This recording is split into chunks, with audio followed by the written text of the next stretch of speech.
The Bit Trip series comes to Nintendo Switch with Runner3, a rhythm-based platformer.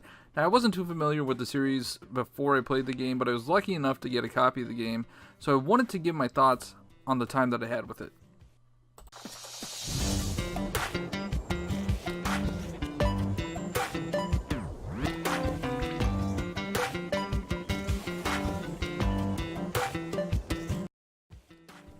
As soon as you load up the game, you're greeted by the booming voice of the narrator, voiced by Charles Martinet, best known as the voice of Mario, who puts on a fantastic performance with a narrative full of funny quips and alliterations.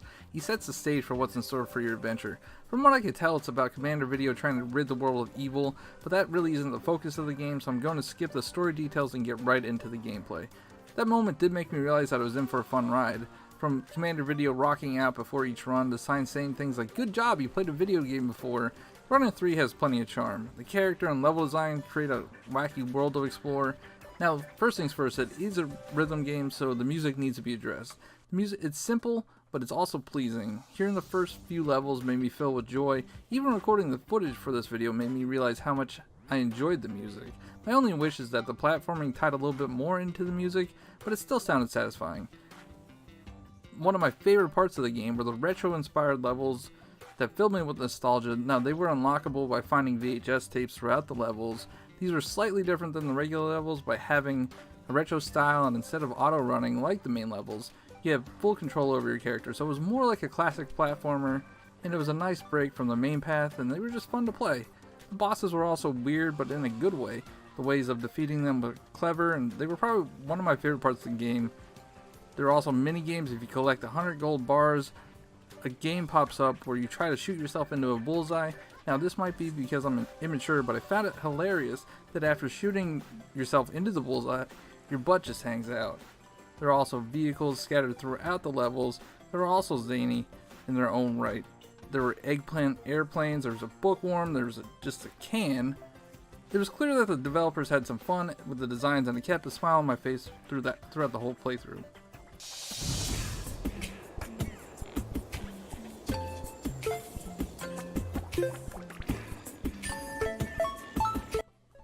The main story consists of 3 worlds with 10 levels needed to be completed in each in order to progress the story, and a final boss stage. So the total amount of stages needed to complete the story is 31.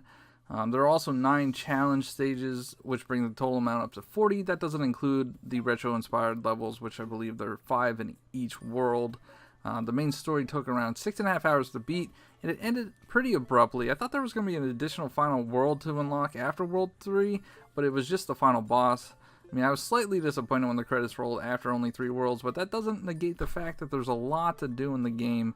There are a wide variety of collectibles, including gold bars, gems, coins, VHS tapes for the retro levels, puppets, unlockable characters, and accessories to pimp out your character. However, it was noticeable that these collectibles were meant to compensate for only having 3 worlds and kind of artificially lengthen the game. You can't collect everything in one run. Each level has multiple paths. You must complete a level in order to unlock its gem path, which gems are needed to buy accessories for your character. Not only do you need to take a second run through to get the gems, you also need to take additional runs to find other paths that lead you to get puppets or other items or find unlockable characters, which is also frustrating. First, you have to find them in a random level. Then you have to they give you a quest which consists of finding items in levels that you may have already completed. And once you finally get the items for that character, you have to go back to the original level where you found the character and go talk to them again. Then you'll have that character unlocked. There are 9 unlockable characters, so it will take some time to get them all, but some of them are kind of cool. I mean, you have Shovel Knight, and there's also Charles Martinet. I mean, I'm a completionist, so I don't mind playing through the levels multiple times to reach 100%, but I can understand someone that's not happy about the small amount of main levels and then the backtracking that they have to do in order to unlock everything if they want to.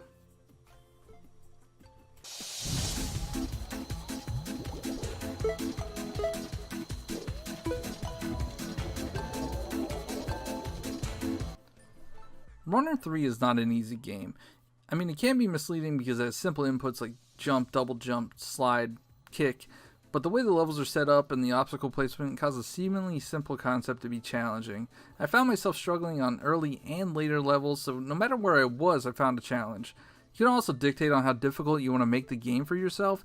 Each stage has 2 paths, with one being more difficult than the other, but this allows you to get items that you can use to purchase accessories from the shop. I mean, if that's not enough, there are also challenge levels scattered throughout each world. I struggled on these and wasn't able to beat any, but they are definitely difficult, and if you're in for a higher challenge, definitely check them out. If that's not enough, you can also skip the checkpoint in the level to increase the tension of the possibility of having to restart the entire level. These increase your score, and if you're into leaderboards and comparing with friends, then maybe check this out. The main story itself offers enough challenge outside the alternate paths and challenge levels. I mean, according to my stats, I died 562 times during my playthrough. There are only 31 levels you must complete in order to beat the game. I got upwards of 50 deaths in a few levels. However, I don't see the challenge as being a negative. Each death served as a lesson and not a punishment. I knew how to complete the level, but getting my brain to work that way was a different story. I was making mistakes and don't believe the game was cheap or unfair in any way. That being said, the main story took 6.5 hours to beat, so I didn't get stuck for too long, and it's definitely not impossible.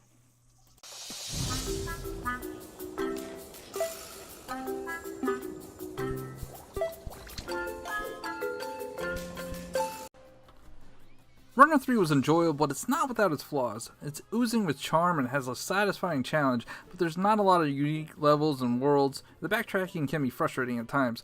I do believe Runner3 is a good game, and we'll continue to play it to try and unlock everything. I mean, if you're a fan of platformers, rhythm games, or just Charles Martinet, give this game a look. I want to thank everybody for watching. Be sure to hit that like button if you enjoyed, and I'll talk to you all next time.